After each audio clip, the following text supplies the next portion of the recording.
ಅಧಿಕಾರ ಬೇಕಿದ್ರೆ ಒದ್ದು ಕಿತ್ಕೊಳ್ಳಿ. ಸಿಎಂ ಡಿಕೆಶಿಗೆ ತಿರುಗುಬಾಣದ ಹೇಳಿಕೆ. ಡಿಕೆಶಿಗೆ ತನ್ನದೇ ಭಾಷಣ ನೆನಪಿಸಿದ ಜೆಡಿಎಸ್. ಎಸ್ಎಂ ಕೃಷ್ಣ ಅವಧಿಯಲ್ಲಿ ಸಚಿವ ಸ್ಥಾನ ಸಿಕ್ಕಿರಲಿಲ್ಲ.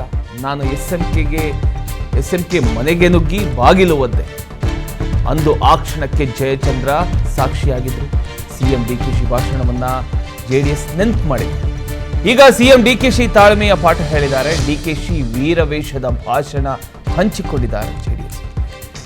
ಸಚಿವ ಸಂಪುಟ ವಿಸ್ತರಣೆಯ ಬಳಿಕ ಕಾಂಗ್ರೆಸ್ನಲ್ಲಿ ಅಸಮಾಧಾನ ಒಂದು ಕಡೆಯಾದರೆ ಅದನ್ನೇ ರಾಜಕೀಯ ಅಸ್ತ್ರವನ್ನಾಗಿ ಮಾಡಿಕೊಂಡು ಈಗ ವಿರೋಧ ಪಕ್ಷಗಳು ಸರ್ಕಾರದ ವಿರುದ್ಧ ವಾಗ್ದಾಳಿಯನ್ನ ಶುರು ಮಾಡಿದೆ. ಮುಖ್ಯಮಂತ್ರಿ ಡಿಕೆ ಶಿವಕುಮಾರ್ ಅವರ ಹಳೆಯ ಭಾಷಣವನ್ನೇ ಮುಂದಿಟ್ಟುಕೊಂಡು ಜೆಡಿಎಸ್ ಇದೀಗ ತಿರುಗೇಟು ನೀಡಿದೆ. ಜೆಡಿಎಸ್ ತನ್ನ ಸಾಮಾಜಿಕ ಜಾಲತಾಣದಲ್ಲಿ ಡಿಕೆ ಶಿವಕುಮಾರ್ ಅವರ ಹಳೆಯ ಭಾಷಣದ ವಿಡಿಯೋವನ್ನು ಹಂಚಿಕೊಂಡಿದ್ದು, ಅಧಿಕಾರ ಬೇಕಿದ್ರೆ ಒದ್ದು ಕಿತ್ಕೊಳ್ಳಿ ಅನ್ನುವಂಥ ಅವರ ಹೇಳಿಕೆಯನ್ನ ನೆನಪಿಸಿದೆ.